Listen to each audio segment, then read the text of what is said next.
আমি আপনাদের সাথে শেয়ার করব টক মিষ্টি ঝাল মিষ্টি স্বাদের মজার আমড়ার আচার। এখানে আমি ৮-৯টা আমড়া নিয়েছি এবং এগুলোকে ছুলে নিয়েছি। ছুলে ভালো করে ধুয়ে নিয়েছি, টুকরো টুকরো করে পিস করে নিয়েছি।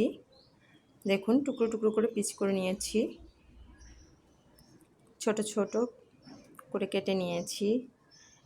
চুলায় একটা কড়াই বসিয়ে দিয়েছি, চুলাটা অন করে দিয়েছি। এর ভিতরে আমি আমড়াগুলোকে দিয়ে সেদ্ধ করে নিব, হালকা করে সেদ্ধ করে নিব। আমি এটাকে সেদ্ধ করে নিব। একটা ঢাকনা দিয়ে ঢেকে দিচ্ছি। এখানে আমি সব ধরনের মশলা নিয়েছি, চিনি নিয়েছি, লবণ নিয়েছি, আচারের মশলাটা নিয়েছি, শুকনো মরিচ নিয়েছি, সরিষার তেল নিয়েছি, 2টো এলাচ নিয়েছি, দারচিনি নিয়েছি, তেজপাতা নিয়েছি।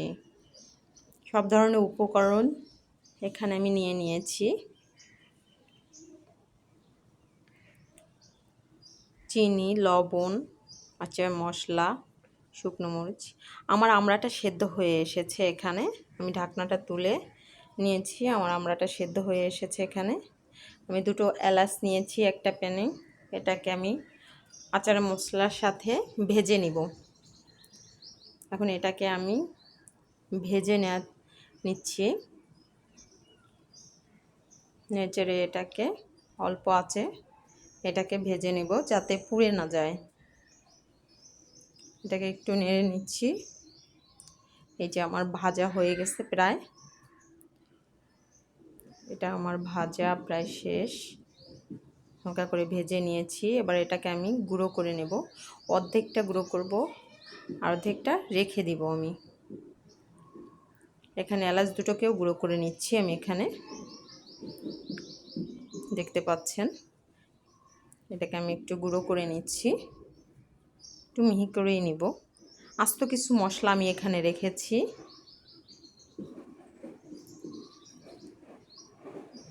আমি এটাকে গুঁড়ো করে নিচ্ছি।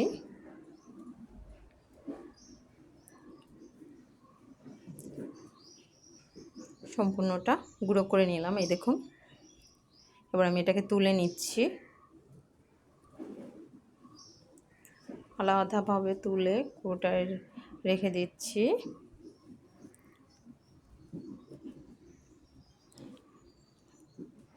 এই যে গুঁড়োটা নিয়েছি এবং আস্ত যেটা রেখেছি এটাও আমার আস্ত একটু দিব আচারের ভিতরে। এখন আমি চুলায় একটা প্যান বসিয়ে নিয়েছি। এবার সরিষার তেল দিয়ে দেব 6-7 চামচের মতো, কারণ সরিষার তেলটা দিলে আচারের ঘ্রাণটা আসে এবং কালারটা খুব ভালো আসে। তেলটা অবশ্যই ব্যবহার করবেন। আমি আমড়াগুলোকে দিয়ে দিচ্ছি। সেদ্ধ করা আমড়াগুলোকে আমি কড়াইতে দিয়ে দিয়েছি তেলের ভিতরে। এবার শুকনো মরিচগুলো গুঁড়ো করে নিয়েছি, কিছু অংশ গুঁড়ো করে নিয়েছি, এটাকে আমি দিব। কিছু অংশ গুঁড়ো করে নিয়েছি, এটাকে দিয়ে দিচ্ছি কিছুটা, যাতে ঝালটা একটু বেশি হয়। টক মিষ্টি ঝাল আচারটা, যেহেতু ঝালটা একটু বেশি হয়। তেজপাতা নিয়েছিলাম 2টা, দিয়ে দিচ্ছি। দারচিনি নিয়েছি, এটাকে টুকরো করে দিয়ে দিলাম।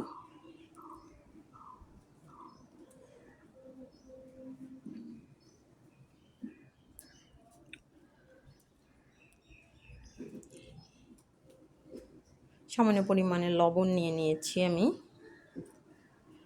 আস্ত শুকনা মরিচগুলোকে নিয়ে নিয়েছি।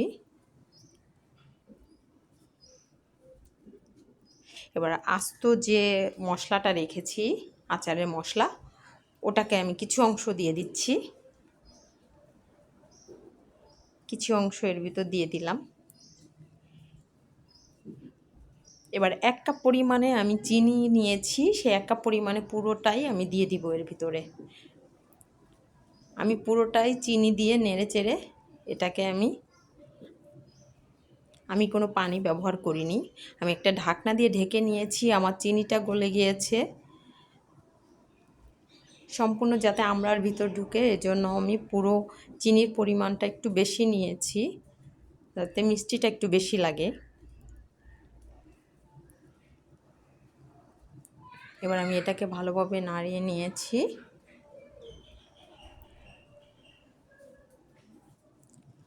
ভালো করে নাড়িয়ে আবারও আমি একটা ঢাকনা দিয়ে ঢেকে দেব কিছুক্ষণের জন্য। অল্প কিছুক্ষণের জন্য আমি এটাকে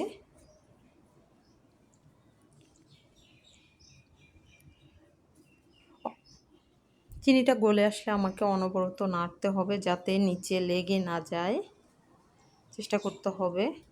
এটাকে একটু বারবার নাড়াচাড়া করার জন্য ভালোভাবে নাড়িয়ে মশলাগুলোকে এর সাথে মিশিয়ে নিয়েছি। এবার আমি গুঁড়ো করা মশলাটা এর সাথে আবারও দিয়ে দিব। গুঁড়ো করা মশলাটাকে দিয়ে দিচ্ছি আমি।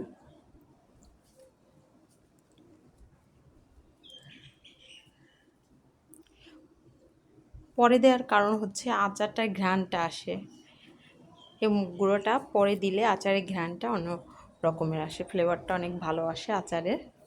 এই জন্য আমি এটাকে পরে দিয়েছি গুঁড়ো করা মশলাটা।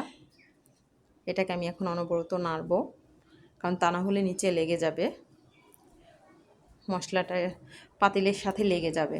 এই জন্য আমাকে একটু নেড়ে নিতে হবে। আমি আরও একটু পরিমাণে মশলা দিচ্ছি।